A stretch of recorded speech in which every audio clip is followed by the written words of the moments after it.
நம்ம விழுப்புரம் மாவட்டத்தில் இருக்க செஞ்சி கோட்டையை ஜூலை 11 2025 பார்த்திங்கன்னா ஐநா பாரம்பரிய சின்னமாக அனௌன்ஸ் பண்ணியிருக்காங்க. யுனெஸ்கோ கல்ச்சுரல் ஹெரிட்டேஜ் சைட் அப்படின்னு சொல்லிட்டு. செஞ்சி கோட்டை வந்து பார்த்திங்கன்னா முதல்ல ஆனந்த கோன் அப்படிங்கிற ஒரு தமிழ் மன்னரால் கிபி 12ஆம் நூற்றாண்டில் கட்டப்பட்டதுங்க. அதன் பிறகு மராட்டியர்கள், முகலாயர்கள், நாயக்கர்கள் எல்லாருமே இந்த கோட்டைக்கு நிறைய கலைப்பணி ஆற்றி இருக்காங்க. இதெல்லாமே சேர்த்து தான் யுனெஸ்கோ ஹெரிட்டேஜ் சைட் அப்படின்னு சொல்லியிருக்காங்க. ஆனால் அதுக்கு முன்னாடி ஒரு 400 வருஷத்துக்கு முன்னாடியே பல்லவனோட கோட்டையாக காஞ்சிபுரத்துக்கு இணையாக நிறைய பல்லவனோட படைப்புகள் இந்த செஞ்சி அதன் சுற்று வட்டாரத்தில் இருக்குது அப்படின்னா எத்தனை பேருக்கு தெரியுங்க? இந்த வீடியோவில் வந்து பார்த்திங்கன்னா நாம் 2 சிறப்பான பல்லவனினோட படைப்புகள் செஞ்சியில் இருக்குது. அதை தாங்க பார்க்க போகிறோம். இந்த காணொலியோட நோக்கம் என்னன்னு கேட்டிங்கன்னா, இந்த யுனெஸ்கோ ஹெரிட்டேஜ் சைட் அப்படின்னு அனௌன்ஸ் பண்ணதுக்கப்புறம் நிறைய பேர் கண்டிப்பாக செஞ்சிக்கு வருவீங்கன்னு தெரியும். செஞ்சிக்கு வரும்போது செஞ்சி கோட்டையை மட்டும் இல்லாமல் இந்த மாதிரி இடங்களும் இருக்குது. முடிஞ்சால் இந்த இடத்தையும் நீங்கள் சேர்த்து பார்க்கணும் அப்படிங்கிறது தாங்க இந்த காணொலியோட முக்கிய நோக்கம். செஞ்சியிலேருந்து ஒரு 5 கிலோமீட்டர் தொலைவில் இருக்க சிங்கவரம் அரங்கநாதர் கோயிலுங்க. விழுப்புரம் மாவட்டம் செஞ்சியில் இருக்க செஞ்சி கோட்டையிலிருந்து ஒரு 4 மைல் தொலைவு தாங்க இருக்கும். அழகாக ஒரு சின்ன குன்று மேலே 160 படிக்கட்டுகள் இருக்குது. அதுக்கு மேலே இந்த குடைவரை கோயிலாக மிக பிரம்மாண்டமான ரங்கநாதர் கோயில் இருக்குங்க. 24 அடி ரங்கநாதர் சயன கோலத்தில் இருக்கார். ஸ்ரீரங்கம் பெருமாளை விட பெரிய பெருமாள் அப்படின்னு சொல்கிறாங்க. இந்த குடைவரை கோயில் பார்த்திங்கன்னா மகேந்திரவர்மன் காலத்திலேயே கட்டப்பட்டதாக இருக்கும் அப்படின்னு சொல்கிறாங்க. 7ஆம் நூற்றாண்டில் கட்டப்பட்டதுங்க. அதுக்கு முன்னாடி அவரோட தந்தை சிம்ம விஷ்ணு அப்படிங்கிறவர் இங்கே சிங்கபுர நாடு, இந்த சிம்மபுரம் அப்படின்ற பகுதியை ஆண்டு வந்திருக்கலாம். அவரோட நினைவாக தான் இந்த சிங்கவரம், அதாவது சிங்கபுரம் தான் இல்லை சிம்மபுரம் தான் மருவி சிங்கவரம்னு மாறி இருக்கிறதா சொல்கிறாங்க. முதல்ல இது ஒரு குடைவரை கோயில் தான். அதன் பிறகு நிறைய மண்டபங்கள் பிற்கால மன்னர்கள் நிறைய பேர் கட்டியிருக்காங்க. நீங்கள் உள்ளே வரும்போதே பார்த்தீங்கன்னா வரதராஜ பெருமாளை பார்க்க முடியுங்க. கொஞ்ச காலத்துக்கு பார்த்தீங்கன்னா இங்கே முகலாய படையெடுப்பு இருக்கும்போது ஸ்ரீரங்கம் ரங்கநாதர் உற்சவ மூர்த்தியை இந்த கோயிலில் வச்சு வழிபட்டு பாதுகாத்ததாக சொல்கிறாங்க. ரங்கநாதரை பார்க்குறதுக்கு முன்னாடியே பார்த்தீங்கன்னா கீழே இன்னொரு குடைவரை கோயில் இருக்குங்க. அதில் வந்து பார்த்திங்கன்னா கொற்றவையோட சிற்பம் ரொம்ப அழகாகவே இருக்கும். துர்க்கை அப்படின்னு சொல்லலாம். இந்த குடைவரை கோயில்கள் எல்லாமே பார்த்திங்கன்னா மகாபலிபுரத்தில் இருக்க குடைவரை கோயில்களையுமே நினைவுபடுத்துறதா சொல்லுவாங்க. மார்னிங் ஒரு 8 to 10 ரேஞ்சிலையும் ஈவினிங் ஒரு 4 to 6 ரேஞ்சிலையும் இருந்தீங்கன்னா நல்லது. போக்குவரத்து வசதி இருக்கான்னு தெரியல, அதிகமாக இருக்காது. அதனால் வந்து பார்த்திங்கன்னா உங்களோட சொந்த வாகனத்தில் வந்தீங்கன்னா நல்லது. 5 நிலை ராஜகோபுரம், ரொம்ப அழகான சிங்கவரம் அரங்கநாதர் கோயில். இது காஞ்சிபுரம் கைலாசநாதர் கோயிலுங்க. காஞ்சிபுரத்தின் முதல் சிவன் கோயில் அப்படின்னு சொல்லலாம். ரொம்ப பழமையான இந்த கோயிலை வந்து பார்த்திங்கன்னா 2ஆம் நரசிம்மவர்மன் கட்டியிருப்பார்.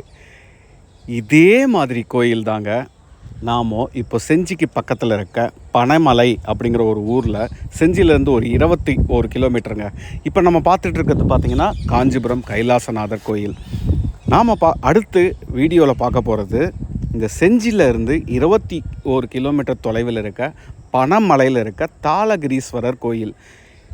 இதுவும் வந்து பார்த்திங்கன்னா காஞ்சிபுரம் கைலாசநாதர் கோயில் மாதிரியே தான் இருக்கும். ஆனால் இன்னமும் ஒரு சிறப்புன்னு பார்த்திங்கன்னா ஒரு 500 அடி குன்று மேலே அமைந்திருக்குங்க. இதோ இந்த குன்று மேலே தான், பனைமலையில் இருக்க இந்த குன்று மேலே தான் இந்த தாளகிரீஸ்வரர் கோயில் இருக்குங்க.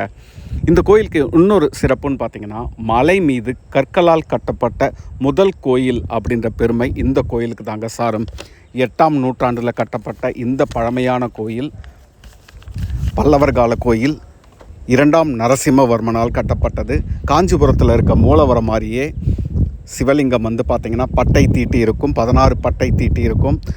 சிவலிங்கத்துக்கு பின்னாடி பார்த்திங்கன்னா சோமாஸ்கந்தர் அழகாக மூலவருக்கு பின்னாடி இருப்பாங்க. இது எல்லாமே வந்து பார்த்திங்கன்னா பல்லவர்களோட பாணி.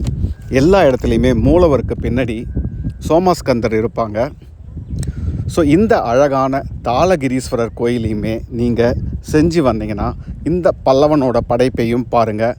மழை காலத்தில் வந்தீங்கன்னா ஒரு பக்கம் பெரிய ஏரி இருக்கும், இன்னொரு பக்கம் பச்சை பசேல்னு வயல் சூழ்ந்து இருக்குங்க. பார்க்குறதுக்கே ரொம்ப அழகாக இருக்கும்.